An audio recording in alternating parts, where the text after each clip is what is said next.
Wow. It is a new era for the Mitchell television system.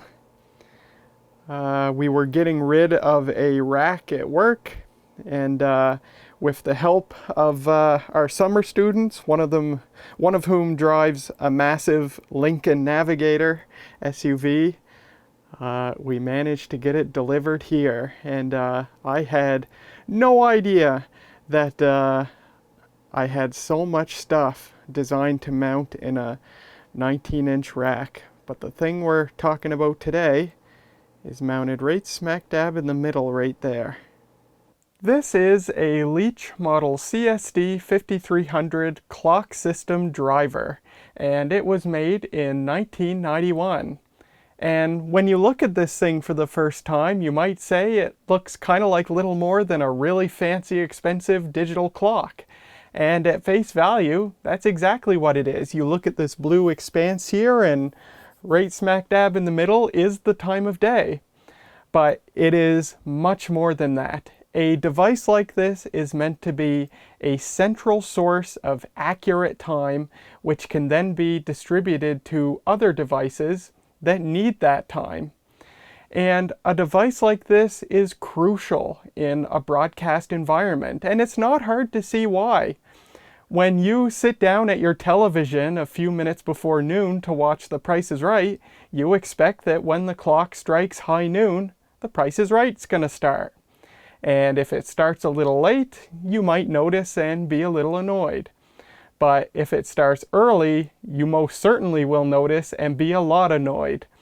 So it's very important for a television station or any other broadcast environment, maybe a radio station or even some sort of industrial application or some other commercial application. There's a lot of industries where it's very important to know exactly what time it is, for that time to be very accurate, and for anything in that facility that displays the time to all be synced up.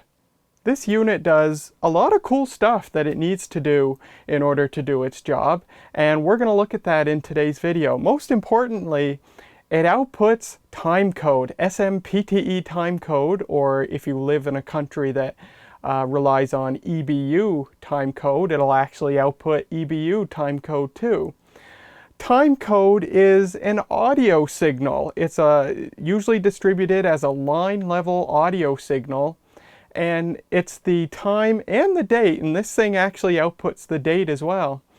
It's the time and date encoded into a digital form, which is then sent as audio and distributed to any devices that need to know the time and or date as an audio signal.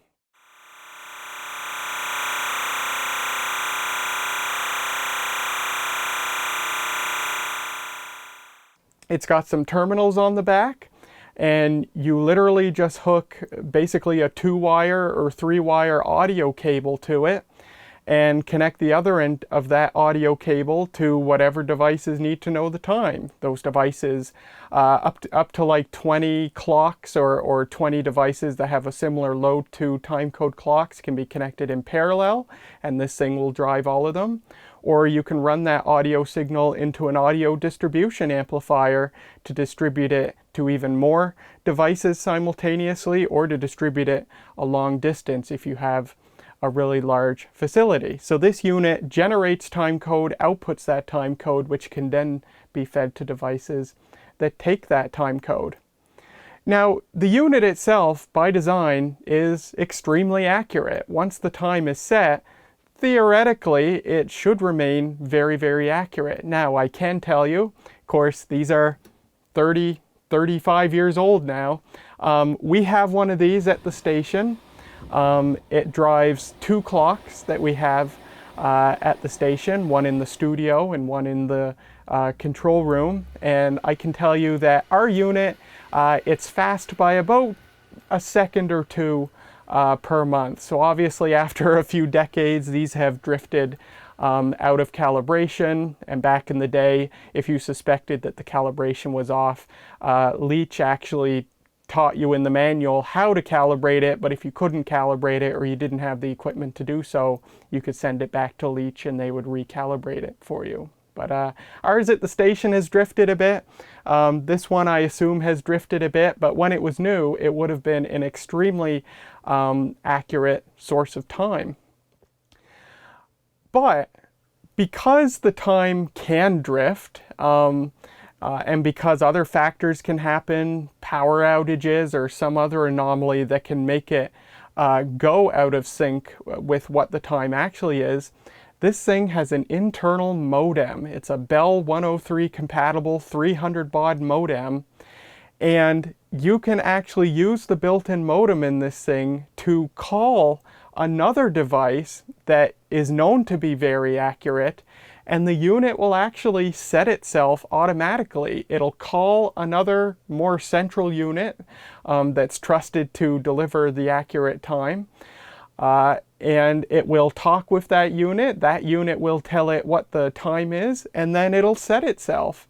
It can be set to do that automatically if it loses the time, most likely because the power went out. Or you can command it to do it manually. But it's really cool, and we will demonstrate that. Even though it's not common anymore, and a lot of the, here in Canada, they were called computer time services.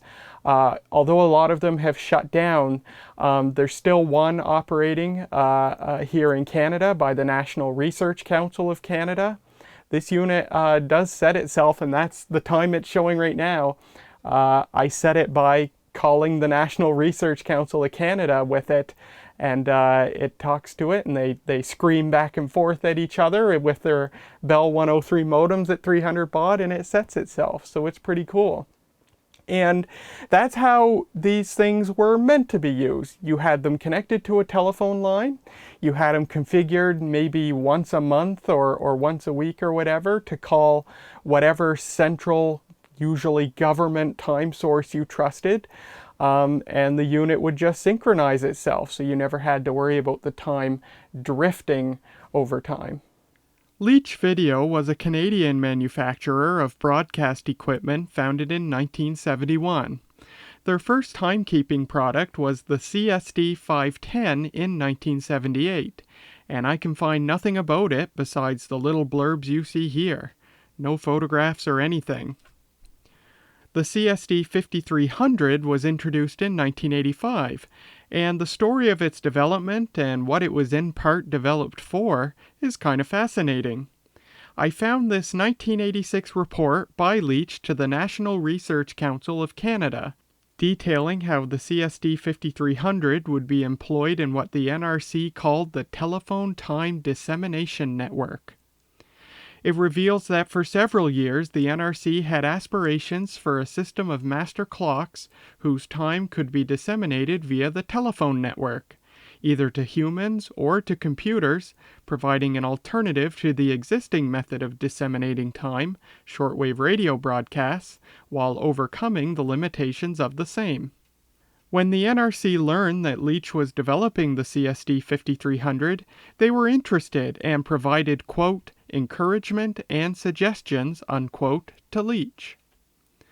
The resulting system was the first of its kind, based on standard Bell 103 modulation, a public domain protocol that used ordinary ASCII characters and could be read by either another CSD-5300, a computer, or a human at a terminal, and that measured its own loop delay to provide millisecond-level accuracy. And the rest was history, and, almost 40 years later, still ongoing. In this 2023 photograph on the NRC's Twitter page, you can see the CSD-5300s on the right-hand side, 9 of them.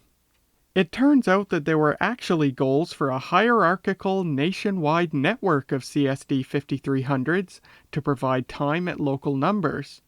These local units would call the NRC for the time to stay synchronized, and then local businesses, individuals, and organizations could call the local unit for the time, with benefits such as saving on long-distance charges. But I can't find evidence of this network ever materializing. The only phone numbers I can find to have existed is the number for the NRC's facility in Ottawa, which still works today, and a number for an NRC facility in Toronto, which operated until at least 1999, but is no longer operational. There may have also been at least one CSD-5300 in the United States that you could call, but I tried all the numbers I could find history of, and they're either out of service now or provide a different type of protocol. So you may wonder, what kind of devices do you actually drive with these things? Well, I've already mentioned clocks. Specifically, they're called slave clocks. They are clocks that are designed to be driven by this unit, and even though Leitch calls this a clock system driver, a general term for a device like this is actually master clock driver, or even just master clock. So this is the master clock, and then you would have slave clocks, which would often be just something like, it would just look like an analog wall clock, but obviously computerized, because it can take time code and set itself and move the hands in all the right places based on that time code. Television playback systems. My first example about expecting to see The Price is Right at 12 o'clock noon. Playback systems obviously depend on accurate time. And today, a playback system for television is usually driven by a computer, a PC oftentimes. But back in the old days, when TV shows were played from VTRs, those VTRs would actually be able to receive time code, and they would be able to automatically start playing when a certain time was reached, the top of the hour or on the half hour, or whatever. And actually, I read somewhere that the whole concept of time code was actually developed for VTRs for playback of material. So those are just a few examples of devices that you will feed time code into using a device like this. But you probably won't be surprised if I tell you that devices like this are almost non-existent now. You certainly don't see them in the most up-to-date of facilities anymore. We still rely on one of these at the station, and I think it's great that we're still using one of these at the station. And that's not to say that clock drivers that drive slave devices with time code don't exist. That's not it at all. But devices like this that set themselves over a telephone call with a modem, that's what's almost non-existent now. Modern master clock drivers today, they'll actually get their time over the internet through the network time protocol, which makes sense. And actually, some of our systems at the station get their time over the internet, although funny enough, our own playback system, which is a Windows PC that gets its time over the internet, I wish I could feed it time code from our master clock driver, because there's something wrong with it where it will not automatically synchronize itself with the internet, even though I tell it to. And so every couple of months, I have to manually tell it to get the time, because it's drifted fast and it's starting to get a little late queuing up shows. So I kind of wish I could feed it time code from our clock driver. But it is becoming less common for a device like this to be used now. Actually, after this unit, the CSD-5300, Leitch only made one more clock driver, and then that was it. Now granted, Leitch was acquired by Harris Communications in 2005, the same company that acquired Inscriber. And I think it was then that Harris basically wiped out all of Leitch's timekeeping products. But yeah, network time is really the standard now. You'll buy one of these today and it'll connect to the internet and get its time that way, and then distribute time code. But I think even slave devices are starting to become more common, that slave devices themselves get the time over the internet rather than from a master clock. But you can still buy units like this. But I was going to say the CSD-5300 was actually Leitch's last dedicated master clock driver. The successor to this unit The CSD-3901 was not a dedicated unit like this is. It was an expansion card that fit into Leitch's Neo series of multifunction frames. So this was Leitch's final dedicated clock system driver. If what I've read on the Internet Archive is correct, they sold this until the early, if not mid-2000s, with no changes other than a cosmetic update in the mid-90s. They got rid of this, you know, brushed aluminum and the blue faceplate, and they made it all kind of a beige, just to keep in line with all their other products. But yeah, Leitch made this unit for a long time. Here's a closer look at the unit. So, like I said, we have one of these in use at the station, and this one is actually our backup unit. It's been sitting in storage for I don't know how many years, and I asked and was allowed to take it home just to play with it. And it's actually a really good thing that I took this thing home, because when I got it home, I plugged it in and discovered that it was actually completely non-functional. It showed no sign of life at all. And I had worked on Leitch equipment from the 90s before. I've got a lot of it in this rack actually. And I've discovered that Leitch's power supplies on their equipment from the 90s were just made with really bad capacitors. And so a lot of Leitch equipment from the 90s, their power supplies all have capacitors go bad, and that's actually what was wrong with this thing. The first thing I tried was recapping the power supply. It was like a dozen caps or something like that. Through-hole single-layer board, very easy to do, very low-density power PCB.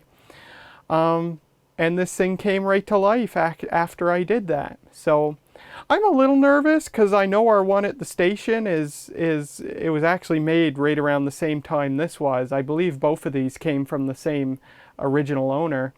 And I would assume that the one we have in use at the station is still running on the original power supply caps, and I would also assume that the only reason it's still working is because it's never lost power for as long as we've used it. We have it connected to a UPS, and so it's never lost power in years. I don't know how many years we've been using it, but it's been a lot of years that it's been running. And I would assume that if it were to lose power for a day or two, that would be it. That would be enough for all the capacitors to dry up and go open circuit, and then it wouldn't work again next time you apply power. So the good thing is, now that I've recapped the power supply in this one, if the one we have at the station ever stops working, I can just yank the power supply out of this one and swap it in, and it'll be up and running again, and then I'll just have to recap the power supply that came out of that one. But that's all that was wrong with this thing, so it's a good thing that I took it home and discovered that. So I've been allowed to just keep this thing at home, be it stored. If we ever need it, it will go back to the station, but otherwise I can use it here and play with it here for now. So you'll notice on the front panel we've got a nice LED display. It gives the time in time of day. It only gives the time in 24-hour format. It does not do 12-hour format, although certainly stuff that you can feed time code to can sometimes be configured to show the time in a 12-hour format. And then we've got a light right here, external reference, and we'll see when we look at the back of this thing and see all the connectors on it. You can actually feed this thing with an external time base, and what I mean by time base is the time base of this thing is a 5 megahertz clock signal. Just a standard, I think it's just a standard 5 megahertz square wave, and it is what the clock is derived from in this thing. Just a highly accurate 5 megahertz square wave, and it gets divided down, and as long as that 5 megahertz signal is super accurate, then the time will stay super accurate. And so Leitch designed this thing to be very accurate on its own, but If you somehow had in your facility an even more known accurate source of a 5 megahertz clock signal, you can actually feed that into this thing through a BNC connector on the back. And when you do feed a 5 megahertz clock signal to this thing, this external reference light will light up to let you know that it's getting an external 5 megahertz reference signal.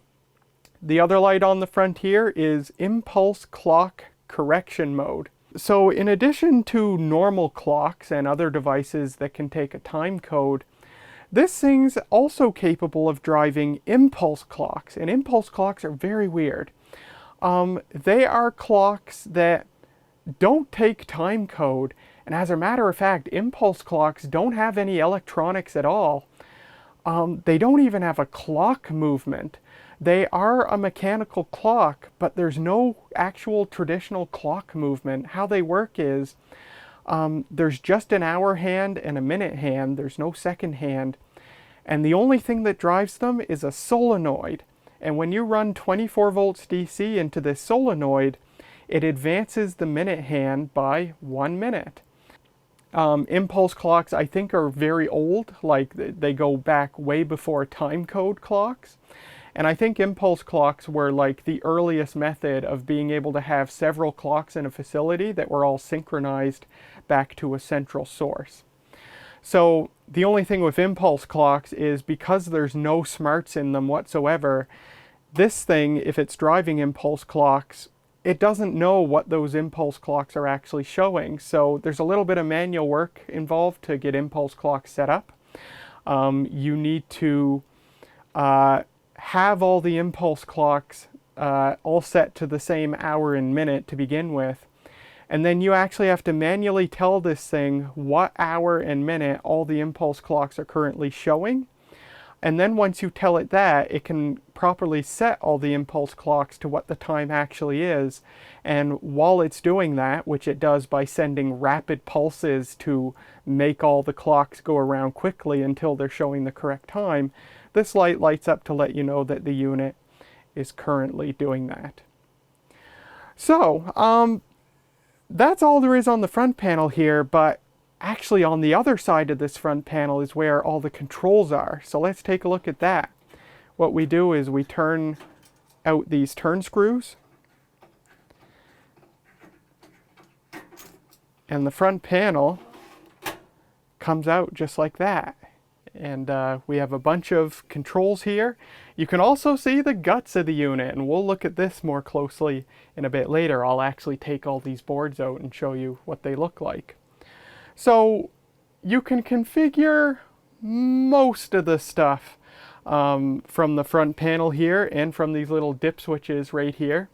But for some things, you actually have to dial into the unit to configure it, or not necessarily dial in, but you need to either connect a terminal or a computer running a terminal emulator to the serial port that's on the back of these, or you can actually configure it over a telephone call by using a terminal or a computer with a modem.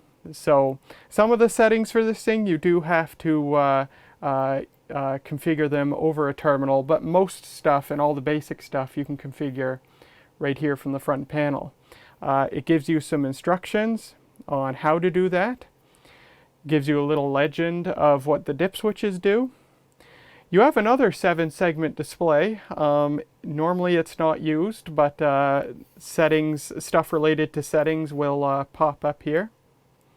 And then it gives you a little diagram here of what all the little subcomponents and all the PCBs and stuff inside the unit, what they all are and where they are. Each little board in here has its own model number, and it just tells you where all those are.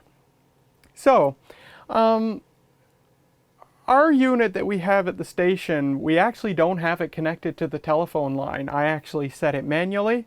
Like I said earlier, it runs slightly fast. It gains about a second or so per month. So I try to remember once or twice a year to get out my phone, go to time.gov, which is my go-to website to get the accurate time of day, and I set the thing manually to do that. And so to set the time, you hold Shift, press Input Time. It displays a 2 to show that you've hit key number 2 for setting number 2, which is input time. And then you'll just punch in the time again, 24-hour form, and then you'll hit Shift Enter. I don't want to do that, so I'm going to hit Shift Cancel because I already like the time. You can input the date, Shift 3, and it shows you what the date currently is. That is today's date, so I don't need to change anything. So once again, I'll cancel. And if I were using impulse clocks with this thing, you can go Shift 4 to tell the unit what the impulse clocks are currently reading, so that then it can set them all to the correct time. And then the next 3 buttons are related to offsets. And there's basically 2 offsets that you would set. You would set a general offset and a phone offset. Now, what the general offset is for is basically to account for leap seconds and the change between standard time and daylight savings time. So, for example, to account for daylight savings time, the nice thing about offsets is that you can program in a date for the offset to take effect. So if I want to account for daylight savings time, I can go into the offset settings, program in a -1 hour or a +1 hour, and just tell it to enable the offset on the day of the time change. And then 6 months from then, when the time changes again, I can just tell the unit to disable that offset. And then you can do a similar thing for leap seconds. So that's what you would use the normal offset for. And then button number 7 is the phone offset, which is something you would use if you are going to be calling a central time source with this unit. When this thing calls the NRC is going to give it universal coordinated time. And here in Atlantic Canada, where I'm in Atlantic time, we're actually 3 hours behind universal coordinated time.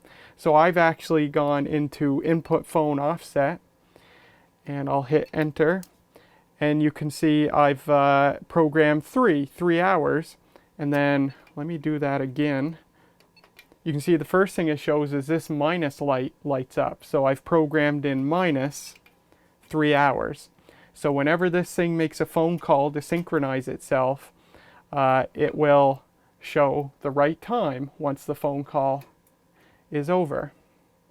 So, and then what you've got is Phone Now, which is how you tell this thing manually to make a phone call at any time.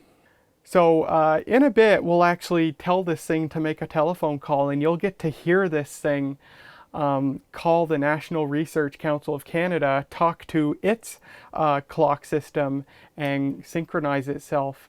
And then more settings are set by these dip switches here. So this little legend tells you what each switch does.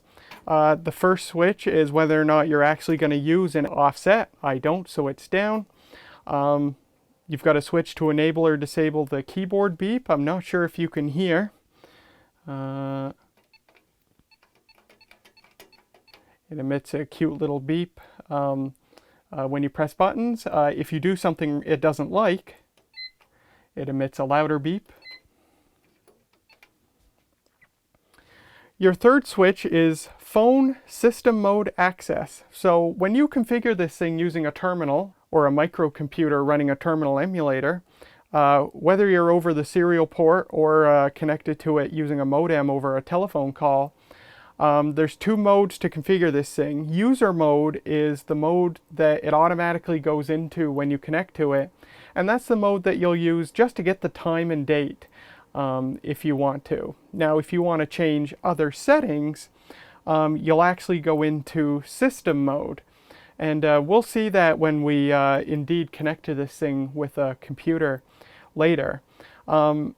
Now, when you're connected to this thing over a serial port, you can go into user mode or system mode very easily. and that makes sense. But if you connect to this thing over a telephone line, you might not necessarily want to enable the ability to go into system mode over the telephone line. And that's because I've been talking about how you can configure this thing to call another, more trusted source of time to synchronize this thing with.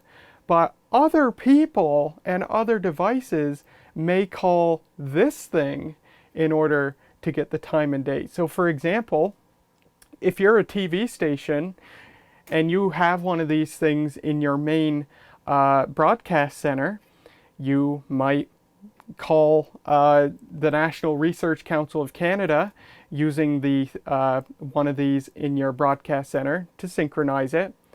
But if you have a satellite studio in another town or city, your satellite studio might have one of these, and rather than calling the National Research Council of Canada, maybe the phone rates are cheaper or whatever, your satellite studio will just call your main broadcast center and call its unit to synchronize with it. So this unit can be a slave to a more trusted, more central source of time, but it can also serve as a source of time for other units over the telephone. You oftentimes, if you have one of these connected to your telephone line, you may not trust that somebody isn't going to call this thing and mess with it, change settings, reprogram the phone number that it might call to something unsavory, put in the wrong time and date. They could really screw with you if they call this thing and go into system mode. So you can actually disable system mode with switch number 3 there. And that'll mean you can still get into system mode connected over a serial port. You will not be able to go into system mode connected over a telephone call. So that's what that switch is for. Switch number 4 enables this thing to answer a telephone call. So if this thing's purely going to be a slave to another clock somewhere that it synchronizes itself with, you may turn switch number 4 off, and that means that people can't call this to get the time and date. But if you want people to be able to call this to get the time and date, or to go into system mode to change settings remotely, you'll turn switch number 4 on, and that'll enable the modem, which lives right here, to answer calls in addition to making calls. Your switch number 5 enables a half-hour tone or quarter-hour tone if you're in a country that uses EBU time code rather than SMPTE time code. And your switch number 6 enables an hour tone. And I'll talk about what those mean when we take a look at the connectors on the back of the unit later. Number 7 is whether or not, simply enables whether or not you're using impulse clocks. I'm not, so it's turned off. And switch number 8 enables whether or not you're using an auto change. And it's referring to the Leitch model CSD-5500 clock driver auto change, which was another rack mount device. We actually have one of those in storage. And it was meant for redundancy. So for redundancy purposes, you would have 2 clock system drivers and the clock driver auto change, and the clock system drivers would be connected to the auto change, and if the primary clock system driver failed, the auto change would automatically change over to the secondary clock system driver, and all of your clocks and other slave devices that depend on the time code, they would all be automatically connected to the second unit. And so the fact that we have 2 of these and a clock system driver tells me that the 2 of these that we have probably came from the same place. They were probably used together with that auto change, but we don't really need that kind of redundancy, so we just have the 1 unit in use at the station.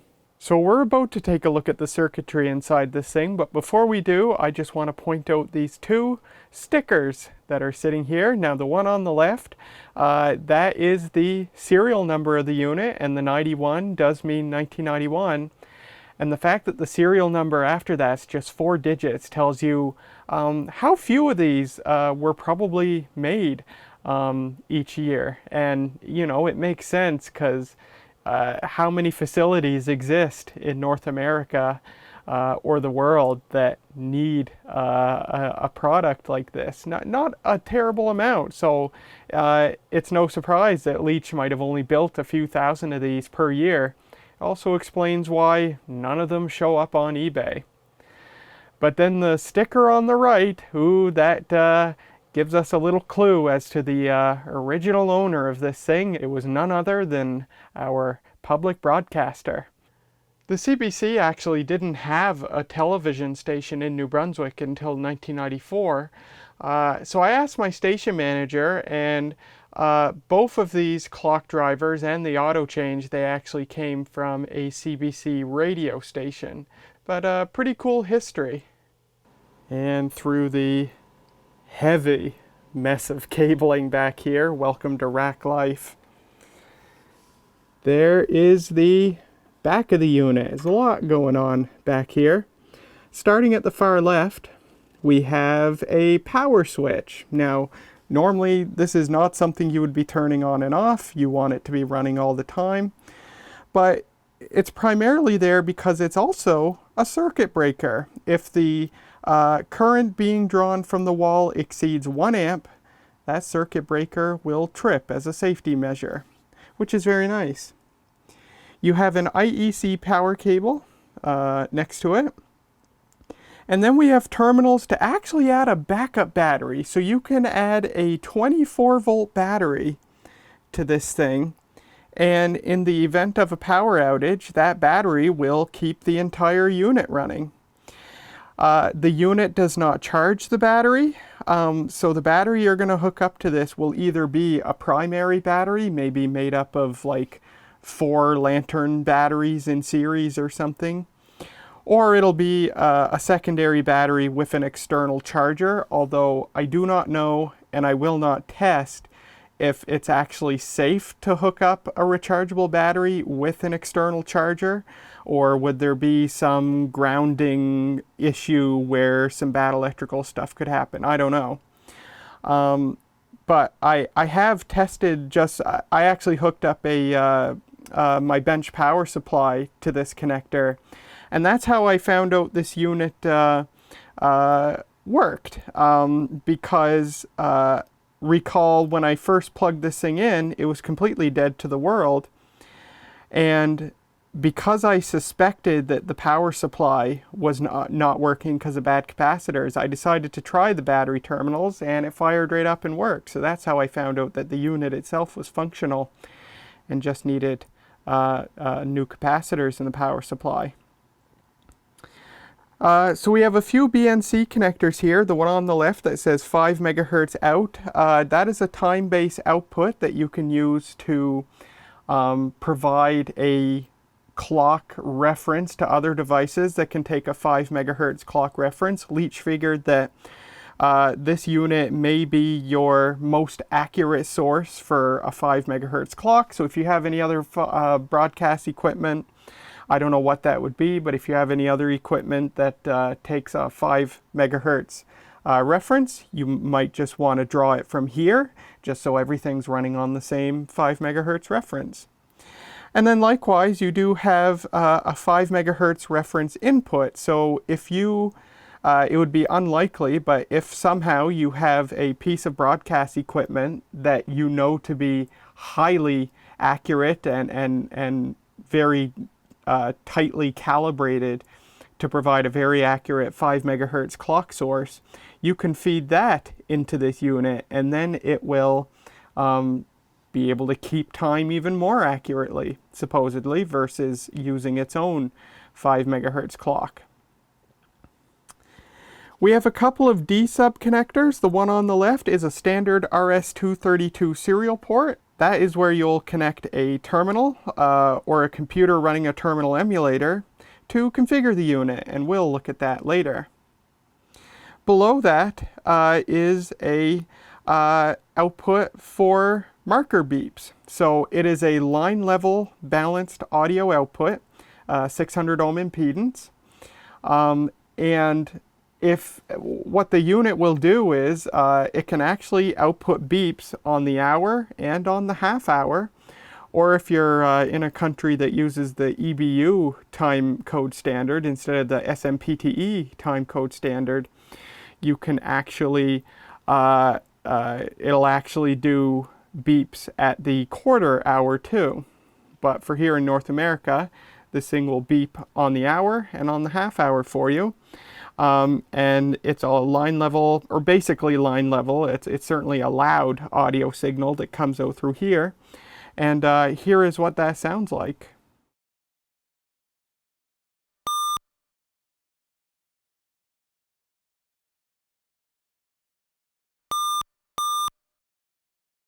And then this big D-sub connector, it's 37 pins, I believe. This auxiliary connector, this just provides a bunch of different stuff. It's got pins that'll go high based on different conditions of the unit. If the unit loses its time or it can't sync itself, there will be a pin that goes high to say, hey, the time might not be correct. If power's lost, there's a pin to tell you, hey, the power went out. Stuff like that. It's got pins that output the time in the form of binary coded decimal, which is kind of cool. So if you had a device that took binary coded decimal for some reason, you could grab that from here to feed it the time. Lots of different things that are provided out this port.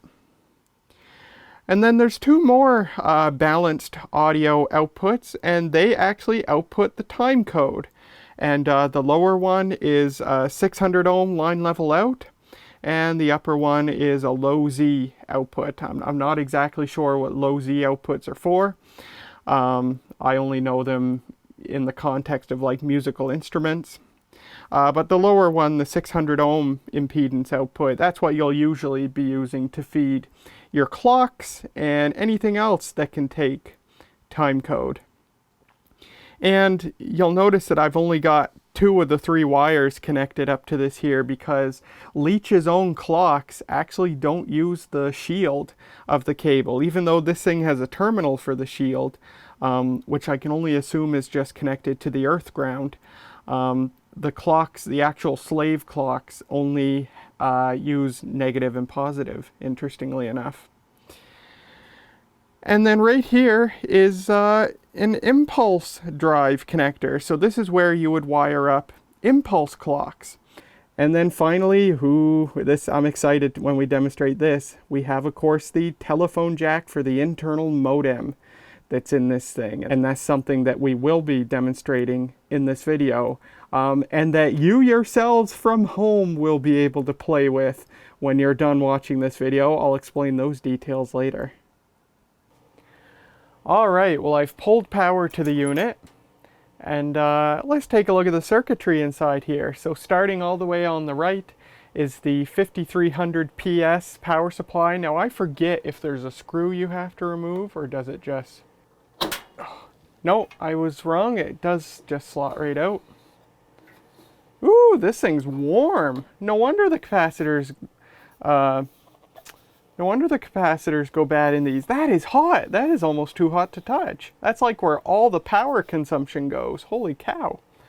But there's the power supply. It's got a card edge connector, and it generates 5 volts and 13 volts and 9 volts. And possibly some other voltages. And you can see a little bit of glimpse in there. Just a basic single layer board. Very easy to recap. Just take these screws out and this cover comes off and you're in. Very easy to recap. And slot that back in. There it is. Next is the 5300 MO master oscillator. Now these boards are, yeah, so I'm gonna make it easier on myself. And just going to use a screwdriver to pry them out. There we go.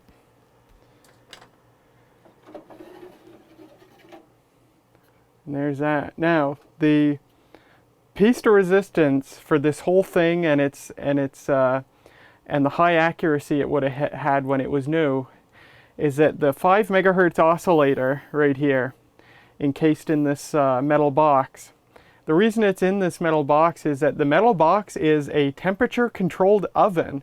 That's how Leitch describes it anyway. But yeah, there's a little heating element inside here, and it's supposed to warm up the, I assume it's a quartz crystal, maybe it's not, maybe it's something else, but it heats it to a specific temperature. And that's what helps it be so stable, is that it's held at a constant temperature. And Leitch actually said in the manual that before you adjust the unit, if you try to adjust it yourself, let it run for at least 20 minutes so that this oven is up to temperature.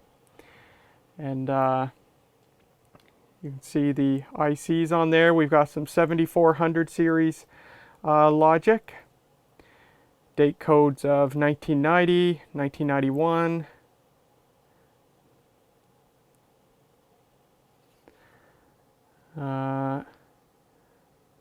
A voltage regulator of some sort right there. So yeah, there's that. And there's jumpers on here. So to configure whether the external reference signal, if you plug one in, is going to be 5 megahertz or 10 megahertz. If you set it to 10 megahertz, I assume it's just going to run it through one of these ICs, which divides it by 2. And oh yeah, you can set what the, so one of the pins on the auxiliary connector is just a clock signal, and you can set that to be either 100 kilohertz or 1 megahertz right here. And yeah, you've got a little trimmer there, and that's how you adjust the frequency of the master oscillator. So you'd hook your oscilloscope in. This says ground, but that's for measuring control voltage. So you would, oh yeah, because there's supposedly a test pin on the back. You would hook your oscilloscope to these pins and adjust that trimmer for a 5 megahertz clock. So that's the master oscillator. That's what literally makes this thing tick. And then the main computer gut is on this board, the 5300 ET, ET meaning electronic timer. And there is that. And I don't know what these NSC chips are. I haven't looked anything up. Maybe I'll do that in editing. We've got some EEPROMs here, the UV erasable EEPROM, so that'll be this thing's ROM. And it's stuff like this that makes me wonder if I should buy a ROM reader just so I can copy those over.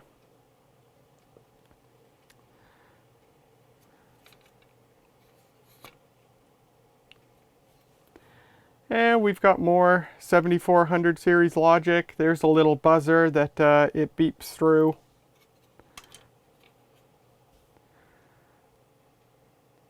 Lots more 7400 series logic.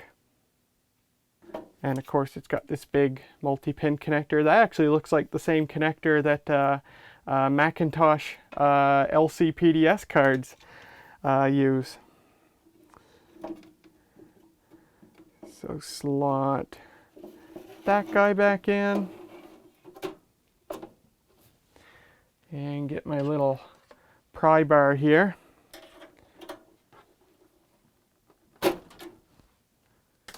Next is the modem board, the 5300 MB. So there is the modem board. Biggest feature you can see, it's got a dynamic speaker on it. Got the transformer for the telephone line. Some 7400 series logic. This HEF4011, I almost recognize that. I think that's a DTMF generator. That's what actually generates the sine wave tones. Because this whole board is a Bell 103 compatible modem. You've got a volume trimmer right there that's accessible when the card's inserted for the speaker. And I actually replaced this capacitor. When I first got the unit, I noticed that the modem speaker was very quiet, and I thought, you know, I can only assume they didn't mean for it to be this quiet, even with the volume turned all the way up. So I took the board out, saw that it had only one electrolytic capacitor on it, and I thought, you know, that's probably something to do with the speaker. So I replaced it. I happen to have a replacement that was even axial, like the original on hand, and yeah, that was it. It's much louder now, so had to replace that capacitor. And yeah, we've got some silk screening here. High-low group, I don't know what that is. Single tone enable, I read about this in the manual. You can enable it so that, oh yeah, both of these go together. So you can put the modem into a mode where it'll only output one of the two DTMF tones for each number, and that's for testing purposes, if I remember right. And then the TP1 selects whether it's going to output the high frequency tone or the lower frequency of the two tones. But I forget how you actually enable that. It says TP1 and TP2. It's not clear to me what that is, but there's a way. Oh, there we go, right there. TP1 and TP2. So you probably ground those. You probably ground TP1 to select high or low, and then you ground TP2. Yeah, because it's got the line over it. So ground means it's selected, and then to output the high tone, you would set it maybe to 5 volts, like a 5-volt source. There you go. And it's got a fuse on it. That's not this. That's a capacitor. Oh, it's right there. Is that a fuse? No, these are the fuses right here. These little resistor looking things. These are the fuses. Yeah, so you do have fuses just because when you're interfacing with a telephone line, there's some relatively high voltages going on. So it's good that it has that. And yeah, Leitch put their name on it. Before I put the modem board back, I'll actually get the other board out just to make it easier on myself. These are not easy to get out, at least after 35 years. There we go. So this card's actually optional, I found out, because our one of these that we have at the station does not have this board in it. This is the 5300 CD impulse clock driver. So this is what generates the pulses for the impulse clocks. So put that back. Put the modem board back. Funny enough, our one at the station has a blue modem board. It's the only blue board in it. It's kind of funny.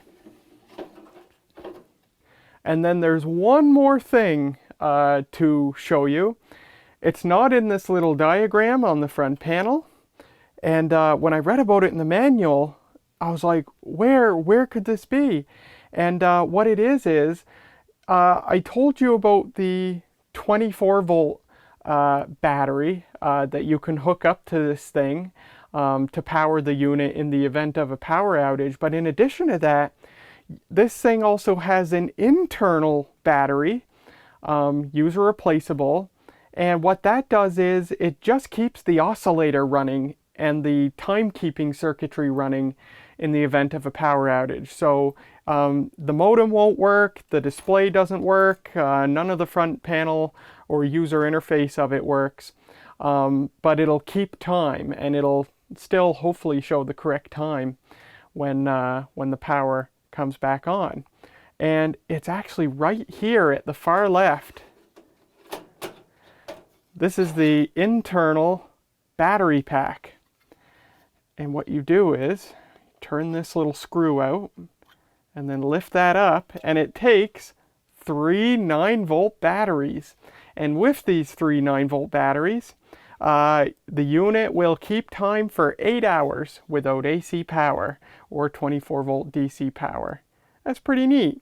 And these are all paralleled, so you can theoretically only put 1 or 2 batteries in this, and it'll still work, although I did personally test it with just 1 battery, and that battery was fairly fresh and it wouldn't keep time. But with 2 batteries, it was able to keep time. And it's not a surprise, 9-volt batteries are quite low capacity. And this thing probably was not designed to sip power from those batteries. The fact that 3 9-volt batteries only last 8 hours, it's probably quite a heavy load. Maybe on the order of, what's a 9-volt battery? If a 9-volt battery is 500 milliamps, so 1.5 amp hours total. It's just a rough value pulled out of my head. So 8 hours, that's what, 175, 200 milliamp draw. So with 1 battery, you are putting quite a heavy draw on the battery. But yeah, stick some 9-volt batteries in there, and I believe I still have a photograph I can show you. This thing had vintage batteries in it. When I discovered that this existed and pulled it out, they were Duracell ProCell batteries. But yeah, that was pretty neat. And the one we had at the station also had Duracell ProCell batteries of the exact same date. Obviously because the 2 of these that we have were bought and used together along with the clock driver auto change. So very, very neat.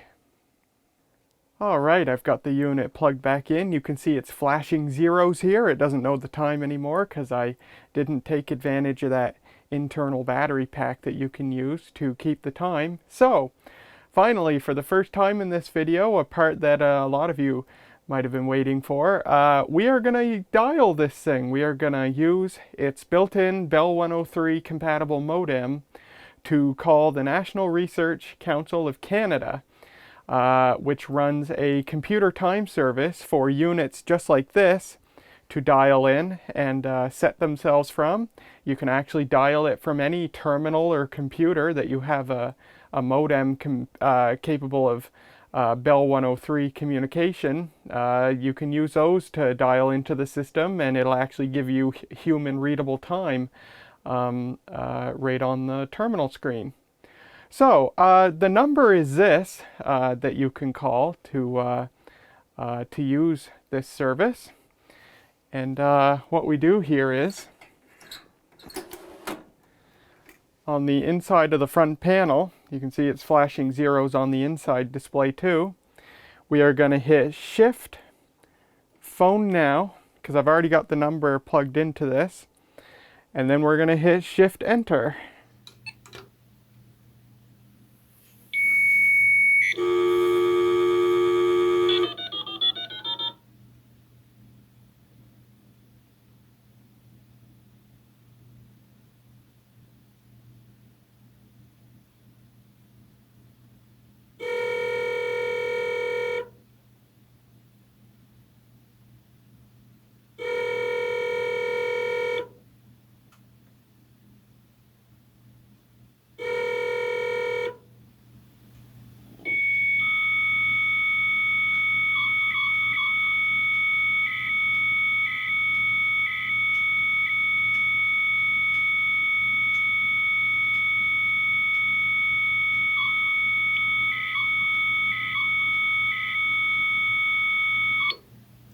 And if we look, there it is. There is the time. And I checked this against time.gov, and visually, just to my eyes looking at it, this looks exact to time.gov. Visually, it looks like the seconds are advancing at the same time. So this thing has grabbed the time with the remote unit to an accuracy of several dozen milliseconds, if not better. And it's just a great example of the wonderful engineering that Leitch put into this thing. And it's kind of neat because when this was developed, the old electromechanical telephone network was largely extinct, but the telephone network that we have today that's all IP based and over fiber optic lines and stuff, that didn't exist yet. So this was developed in the middle of that, when the telephone network was digital but still copper. But back when this was developed, loop delay times in telephone calls, at least with local calls and even some long distance calls, weren't that significant. But today, like the call we just made from this thing just now, that took place over a VoIP telephone line, a voice over IP phone line, with an egregiously terrible loop delay, like upwards of a second. And yet this thing was still able to account for that and get the time so accurately that I can't perceive a difference with my own eyes from the actual time. That's really impressive. And Leitch accounted for that, even though it wasn't really a real issue for a few decades to come, because Leitch thought of the possibility that one of these would make a phone call to another unit, and that phone call would actually hop over a satellite relay and not just simply over copper lines or by microwave hops. So Leitch designed this thing to be able to handle that delay and even worse of a delay. So even over modern VoIP lines like my service that has upwards of a second of loop delay, this thing just chewed right through it, no problem, and still calculated an extremely accurate time. So it's really, really neat. Now, you could probably hear with that phone call, there's not a lot of communication that actually takes place. The exchange is actually very simple and very brief. The time between when this thing detected the carrier and started sending its own carrier and when it hung up was just 18 seconds. And the majority of that 18 seconds, neither unit is talking. They're just sending their carrier tones to each other. The communication between them is very brief and very simple. And I'll tell you what happens. So once this thing detects a carrier, the first thing it does is it sends the letter S, and that means status. What's your status? And the remote unit, assuming it's all good and everything, and it has valid time, it'll send back the letter G, meaning good status. If the remote unit sends a P, that means it failed trying to get an update from whatever unit it references over a phone call. So P means my time may or may not be synchronized because the phone call failed. The remote unit could send a D, which means the diagnostics of the remote unit failed, because these things have self-diagnostics on them. And if either of those conditions occur, this thing will just immediately hang up the line. And after it hangs up, the time will start flashing, which tells you, the user, that it attempted to get a phone, it attempted to synchronize itself over the phone, and it failed to do so. It will attempt to automatically call again. I think it waits like 20 minutes or something like that. But if it can't get a phone update, the time will start flashing. And earlier in this video, I showed B-roll of this unit that we have at the TV station, and you saw its time flashing. And that's because it's not connected to a telephone line at all, but it was programmed decades ago to automatically make a phone call once a month or something like that. So once a month, our unit at the station tries to make a phone call. There's no dial tone, and so the time's just flashing. At some point, I'm going to fix it. I'll just program it. I'll either run a phone line to it so it can actually call and get the time. That's what I'd prefer to do. Or if I decide not to do that, I'll bring a laptop in with a serial port and just program our unit at the station not to attempt calling. And that'll fix the issue with the time blinking.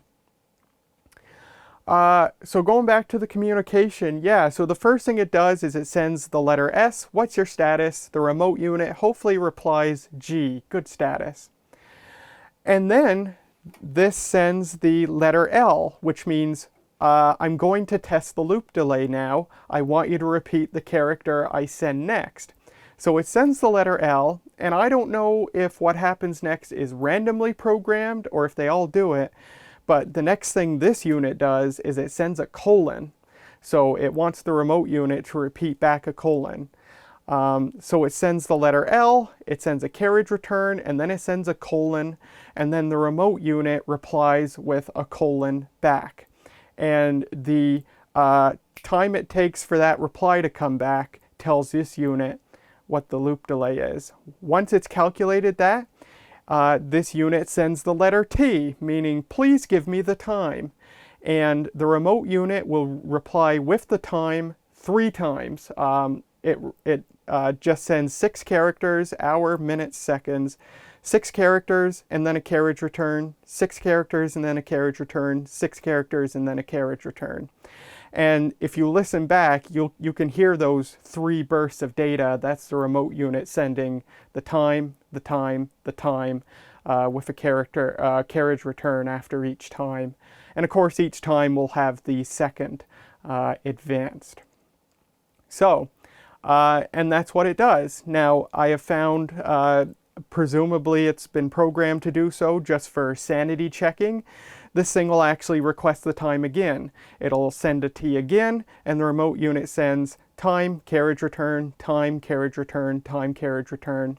And then finally, this thing will send HU, which means hang up. And both units hang up the line, and you're good to go. So, another story I'll tell you is that in the beginning, I actually had a really rough time getting this thing to talk to the National Research Council of Canada. For some reason, phone calls would just fail like 19 out of 20 times. And it was very weird. What I observed was that when this thing called the remote unit and the remote unit picked up, the carrier tone of the remote unit would come in and out, like the volume would be up and down, and this thing would keep detecting the carrier and then not detecting the carrier. And because of that, the exchange would either never start, or this thing would just get confused, and it might manage to prompt the remote unit to send the time, but then like the data from the remote unit would, become inaudible, and the phone call would just fail. It was very weird. And Bell 103 modulation is extremely robust. It is absolutely bulletproof. It was designed to work over terrible phone lines. It was designed to work in the days of the electromechanical phone system, where there could be crosstalk between lines, and you could actually, if you listened hard enough, you could hear like the mechanical components of the exchange clicking and clanking, because the relays and stuff had a lot of microphonics in them. Bell 103 modulation, which goes back to the 60s, it was designed to just work perfectly on just the worst phone lines. Terrible signal, static, crosstalk, whatever, it doesn't care.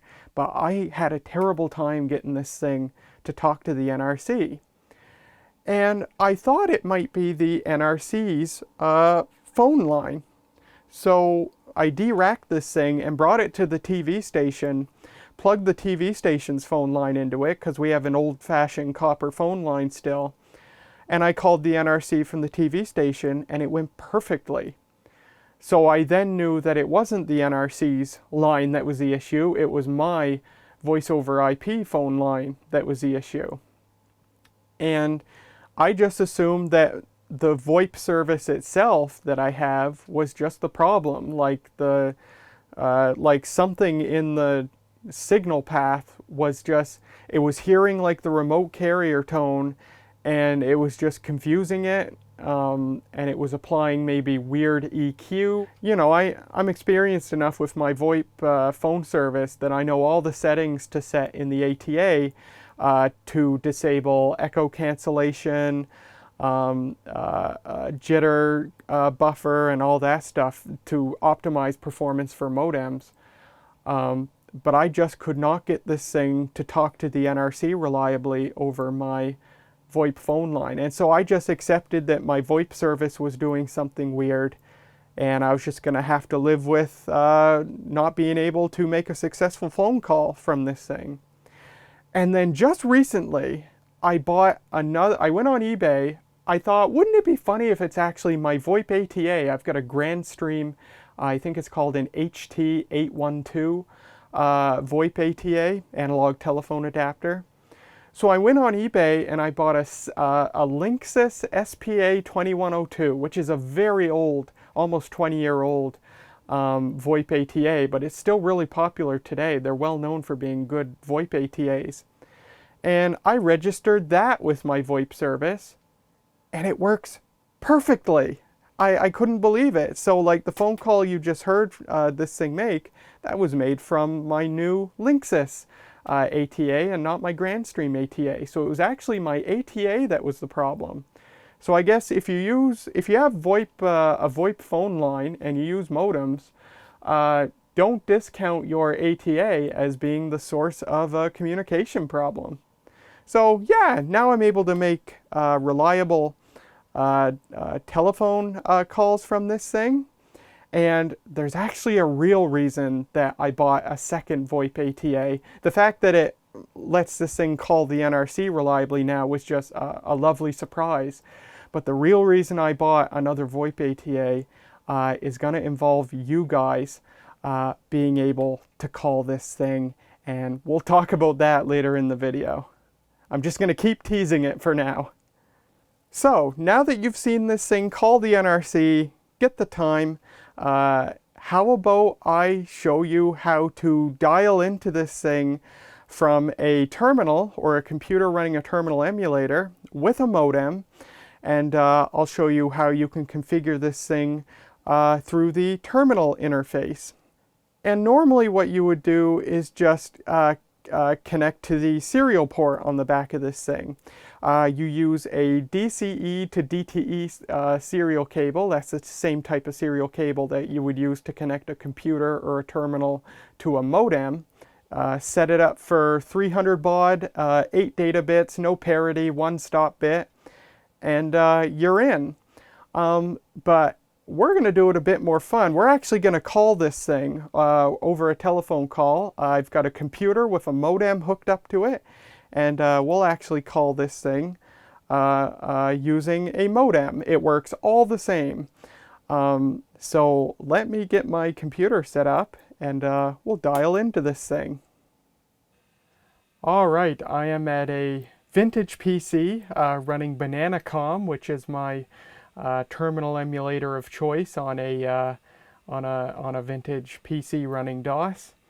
And I've got a 300 baud modem hooked up to the serial port. Any good modem, even if it's far newer than a 300 baud modem would be, can connect at 300 baud. Any good modem will be able to fall back to that speed. So my modem is responding. Now, just to make this easier on myself, this call's not actually going to take place over the telephone network. I've actually got the CSD-5300 and my modem connected as separate extensions on a key telephone system. So I'm going to dial the CSD-5300. It's on extension 21.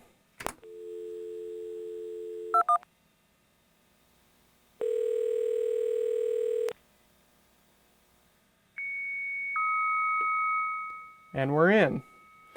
Now, if I send the letter S, if I press S and then return, it replied G. Notice how I can type into it and the characters don't get echoed back to me. That's actually by design because we only want stuff that's important to get echoed back to us. Oh, and it's gonna... and it just hung up on me because I didn't do anything useful within 30 seconds. I think if you don't request the time, or it might be the time or date, within 30 seconds, it'll hang up on you. And when it hangs up, as a courtesy, it'll give you the time and then hang up. So let's do that again.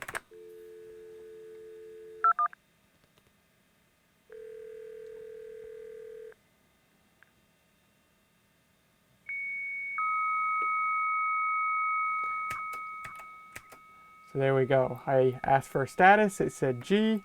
I'm going to press T for the time and then a carriage return. And there you go, there's the time. If I press D, there's the current date. And if I type help and enter,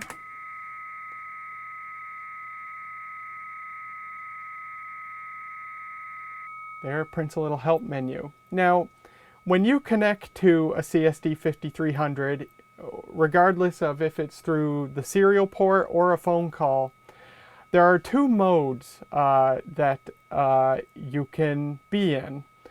The first mode that you're in, the mode that it's always in by default, is user mode. And it's going to hang up on me again, but that's fine. So user mode is the mode that you'll be in as an end user calling the unit for the time. So you can see what's available in user mode. T for the time, D for the date, L to do a loopback test, and I'll demonstrate that as well. HU makes the unit hang up, and then of course S for the status. So I'm just going to dial it again here. Evidently I'm going to be dialing it a few times, so it's nice that I'm doing this over a private phone connection here. So I'll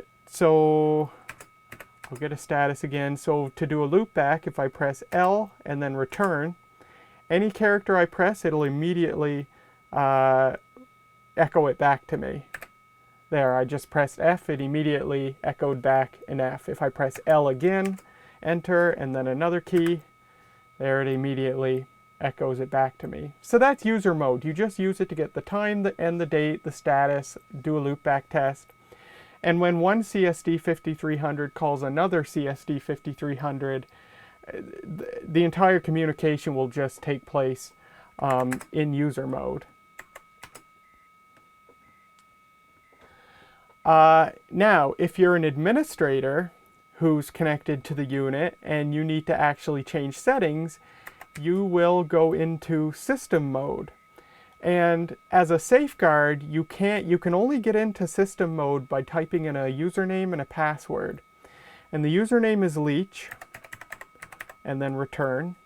And it doesn't give you any feedback. And then the password is the serial number of the unit. On my unit, it's 915232, return.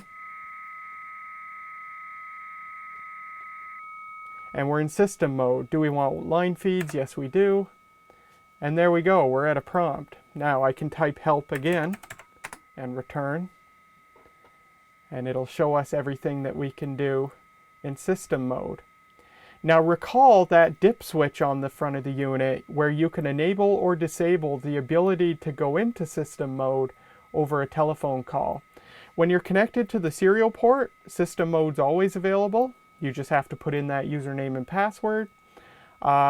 But when you can only access system mode over a phone call if that dip switch is turned on. So you can see what we've got here. We can input the time, the date. We can set the impulse clock time so it knows what impulse clocks are showing so that it can properly set those. We can set an offset, the telephone offset.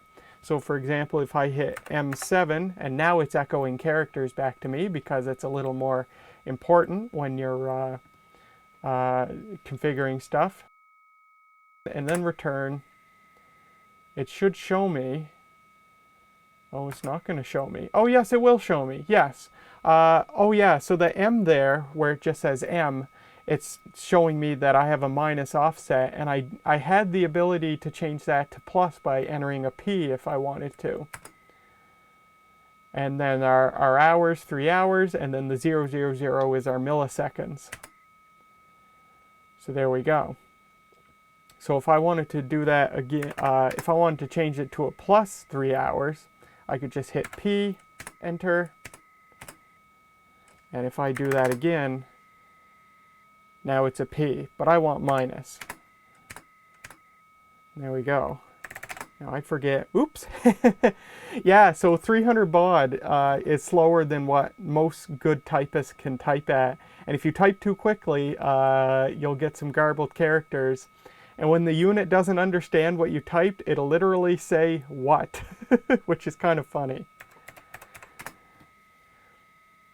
So I gotta remember what my options are here.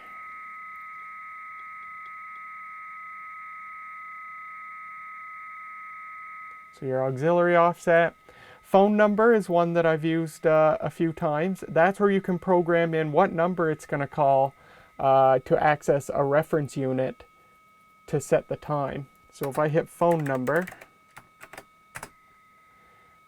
so you can choose the call day. Call day is how many days will it, how often will it call basically. If I type in 30, it's going to make a phone call every 30 days. If I type 1, it'll make a phone call every day. When it's set to 0, it'll never make periodic phone calls. It'll only make a phone call when you tell it to do so manually using the phone now option. Now, if it were to make an automatic call, you can set the time. I just set 1 p.m. here. And the phone number, so 613-745-3900, that's the National Research Council of Canada. The T at the beginning means tone, so it can do tone or pulse dialing. If I wanted it to do pulse dialing, I would just omit the T. It would just be 613-745-3900. So I'm happy with that number. And we can do the self-diagnostics. Oops, I can't backspace. It's not that smart.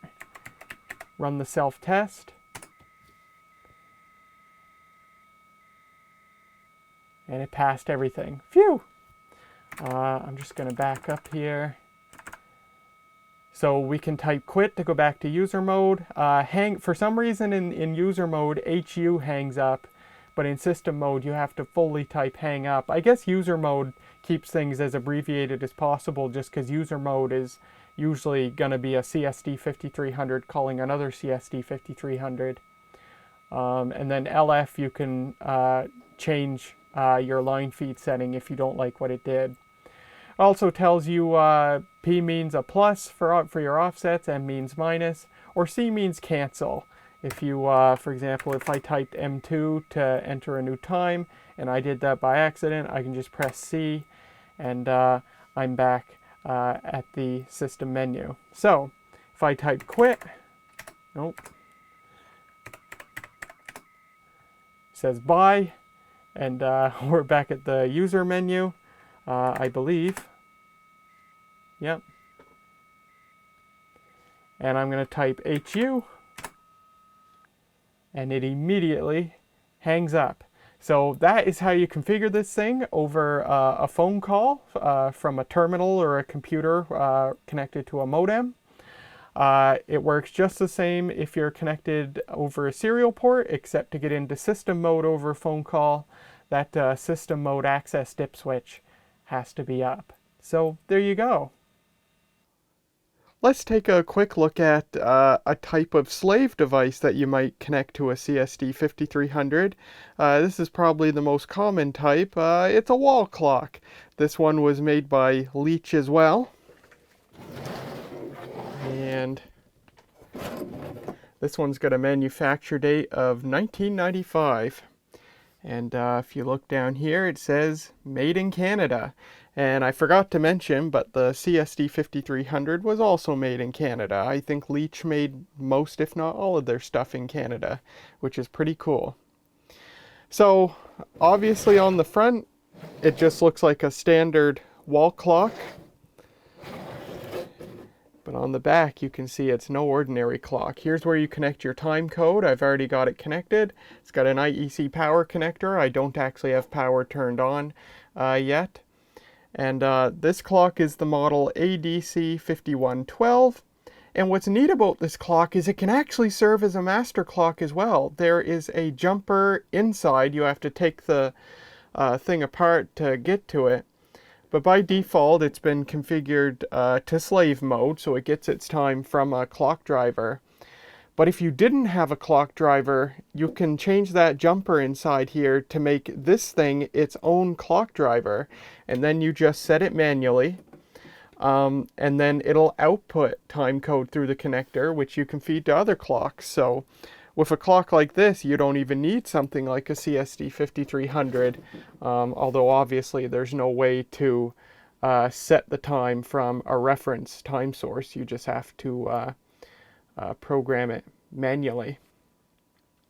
You don't necessarily need to use this as a time code clock at all. You can just manually set it, not feed it anything, and it'll just function as a perfectly fine wall clock that might actually be more accurate than a lot of ordinary consumer wall clocks. We've got some dip switches.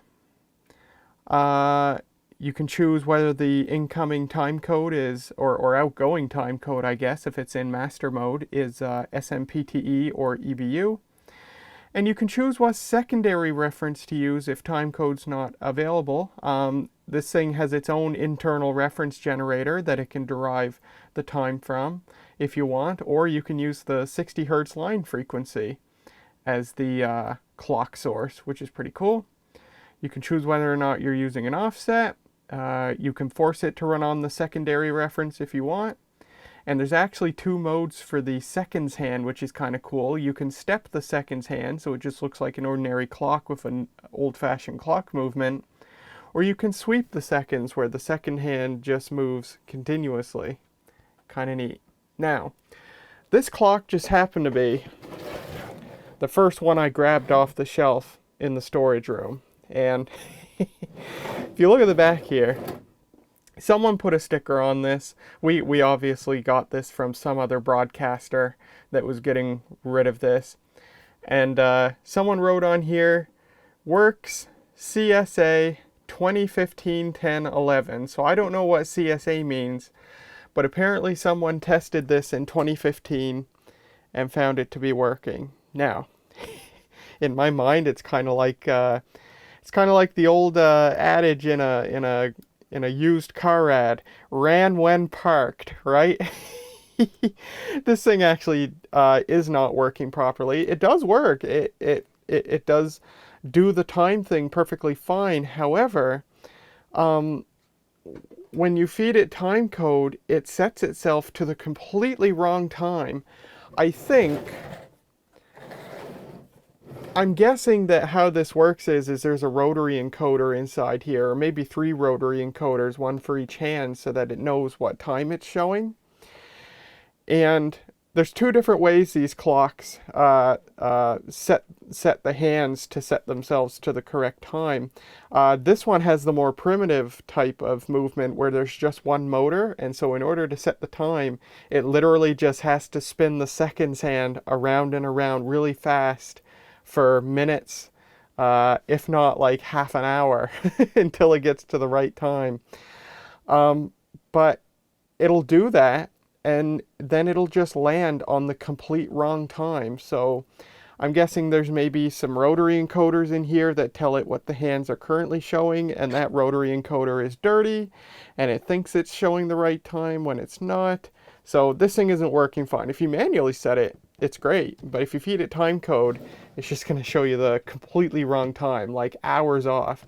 And if I cut power and put power back on, it'll set itself to a new random time. It's not consistent. It's just random what time it will decide it's supposed to show. So I'll have to break this thing open maybe, see if there's anything obvious that I can clean. If not, then we'll probably just get rid of this because it's not really much good to us since it's not useful when you feed timecode into it. But I'll power it on here.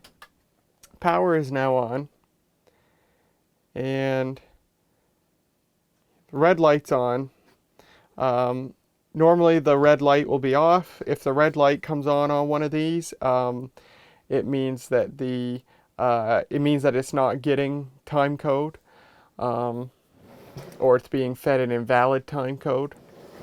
So I think if I just press manual set, it's waiting for me to manually set it, right? So if I press the buttons here, I can move it back and forth.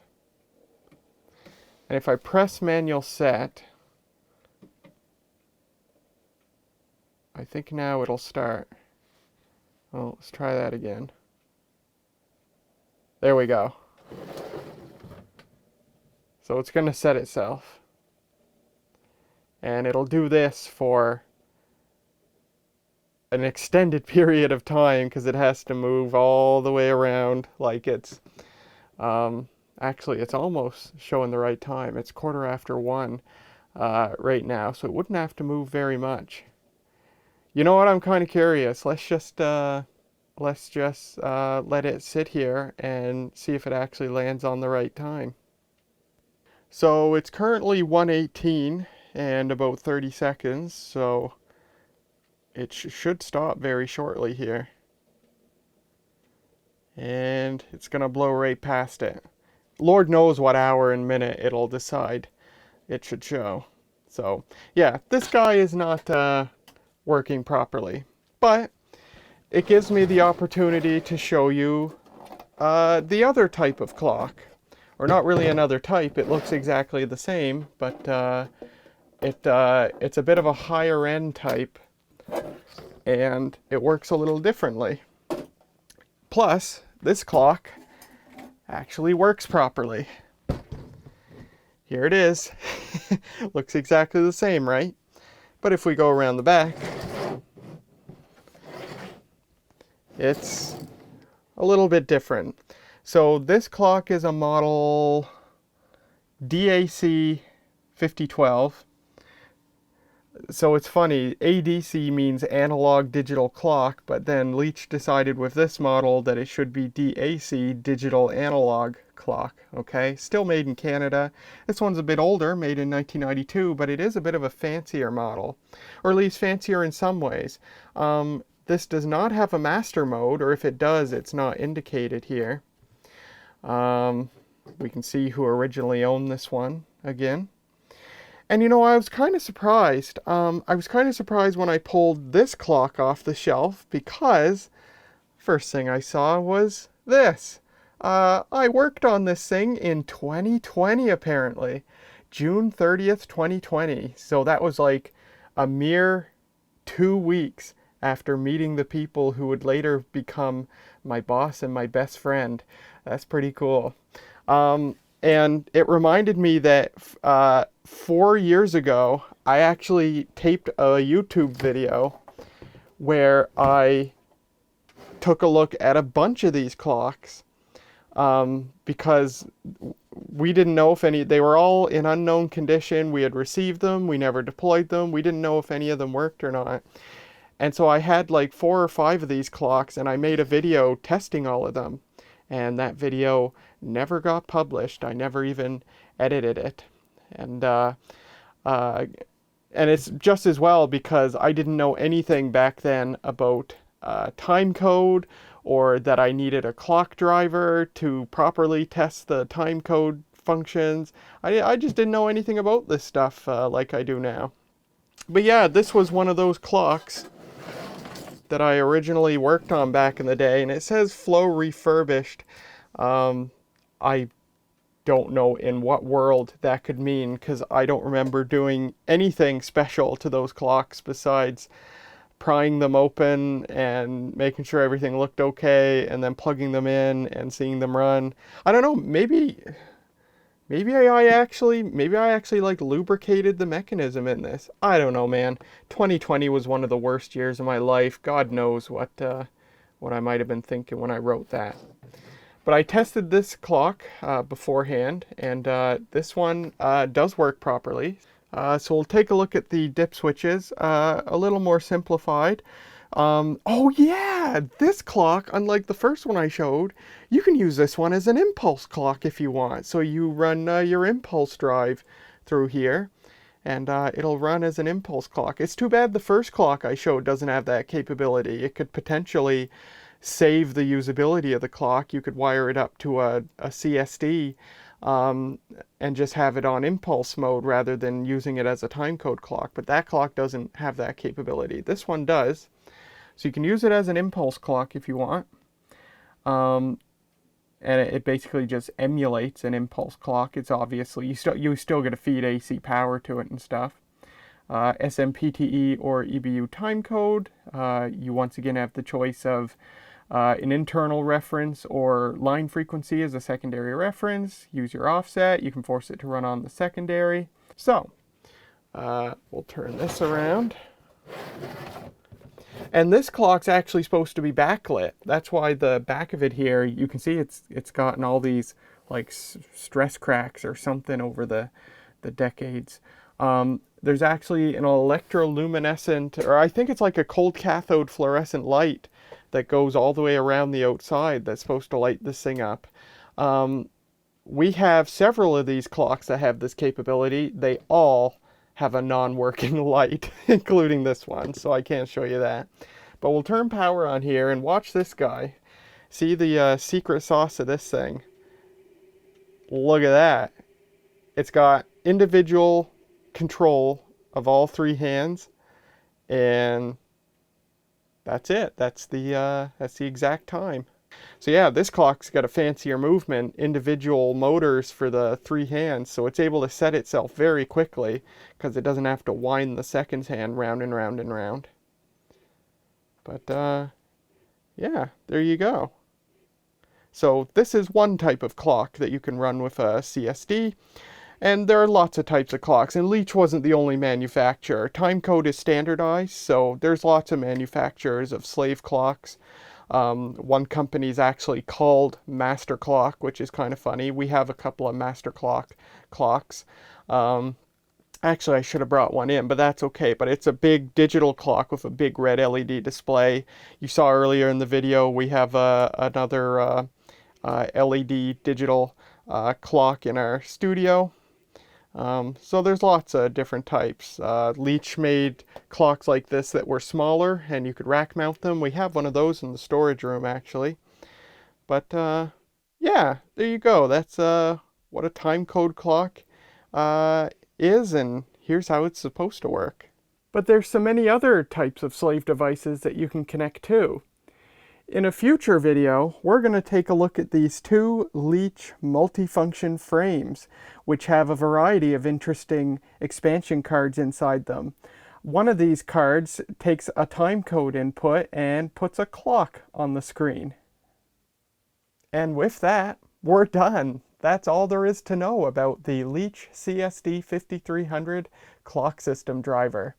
I'm not sure why something so mundane and unassuming garnered so much interest from me.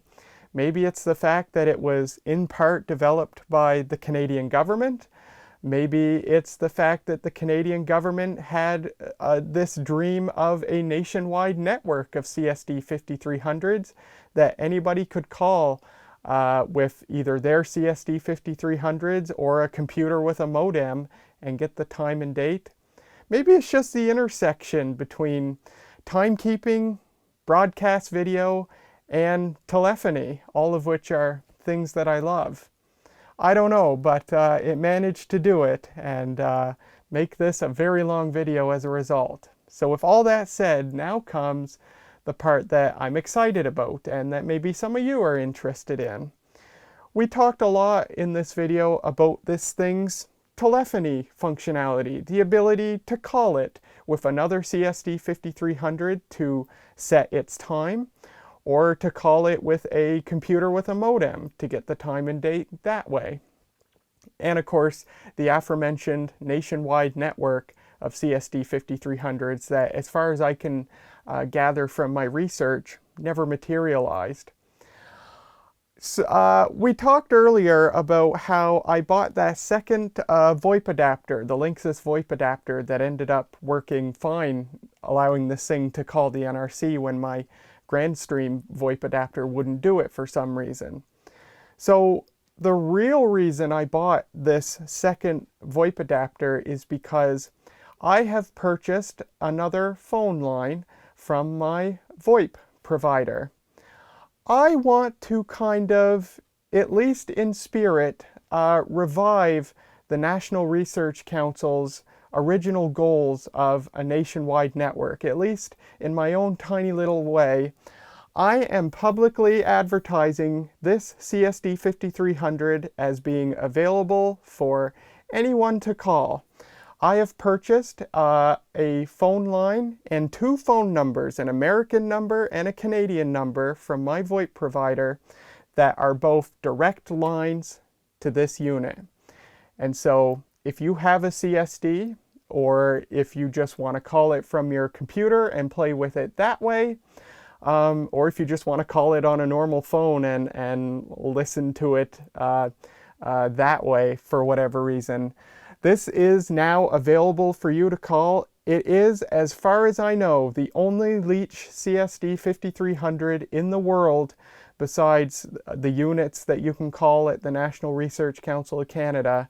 This is the only other unit that is being publicly advertised as available to call and get the time and date from. So, I've got two phone numbers. The first is an American number. That number is 989 CSD-TIME. That's 989-273-8463. And yes, I did purposely get that number. This number is based in the state of Michigan in the United States. It's the only jurisdiction where I could get a number like that. And yes, I did try 273-5300. I couldn't get a number ending in those 7 digits anywhere in North America. So that's the American number. The Canadian number, it's 506-408-0067. That number is based actually right here in St. Andrews, New Brunswick, Canada. I decided I wanted to get a number local to me because if I do end up running a phone line to our CSD at the TV station, I'm actually going to program it to call this unit and not the NRC, just to save on long distance charges. So those are the two numbers, an American number, a Canadian number. Long distance charges may apply. And I invite anybody who's interested to call this thing and call it as often as you like. Play around with it. I've turned off system mode access, so you can't dial in and screw it up, change the time, change settings, whatever, but you can dial in. If you type help and then return, it'll print out that help menu, which might be the most interesting thing you can get it to print. Press T, it'll print the time. Press D, it'll print the date. And yeah, this is available for anyone to call. If you've got a CSD-5300, I invite you to program it to call my unit for the time if you want. I plan on checking this thing periodically, making sure it stays synced. I'll probably get it to call the NRC once a month or so, just to make sure this thing stays synchronized, because I know that it's drifted a little bit after 33 years. If the NRC ever shuts down their system, I'm not sure what I'll do. I'll have to just do my best to just manually keep it as synchronized as possible, just manually inputting the time. But if the NRC ever shuts their number down, I'll still keep this thing available to call. But yeah, that's what I've decided to do. I think it'll be fun.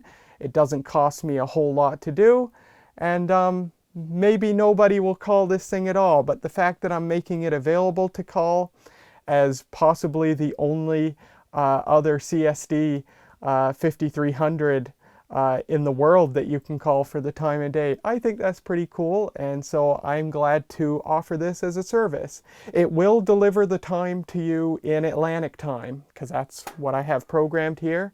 It won't deliver the time in Universal Coordinated Time like the NRC does. So if you do choose to set another CSD from this unit, you'll have to input the appropriate phone offset, because it'll deliver the time in Atlantic time. So there's that. If you do call this thing, I do want to know how it went. I want to know if your call was successful.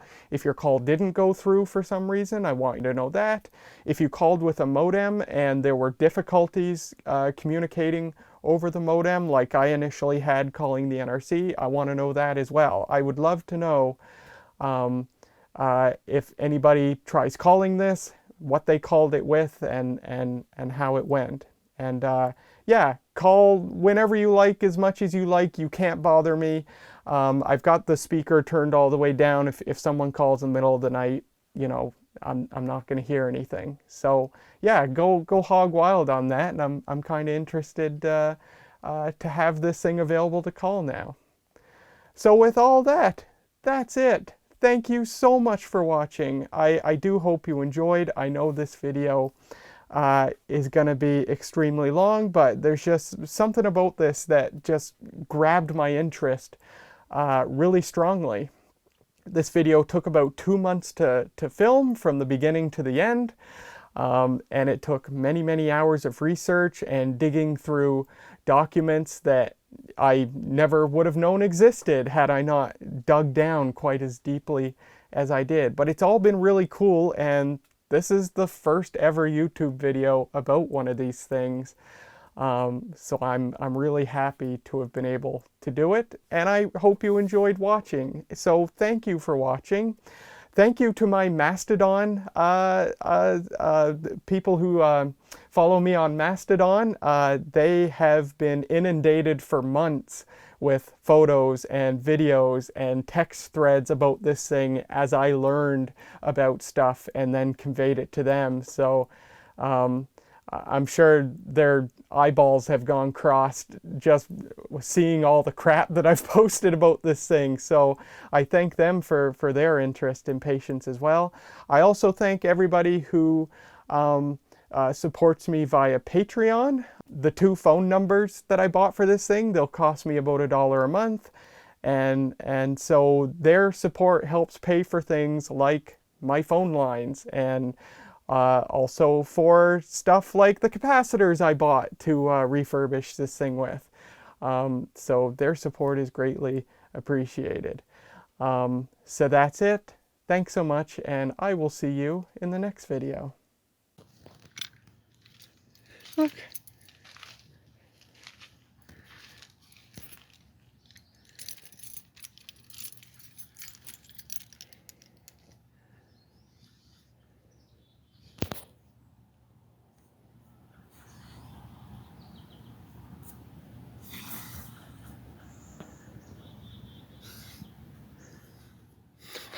What are you snorting for?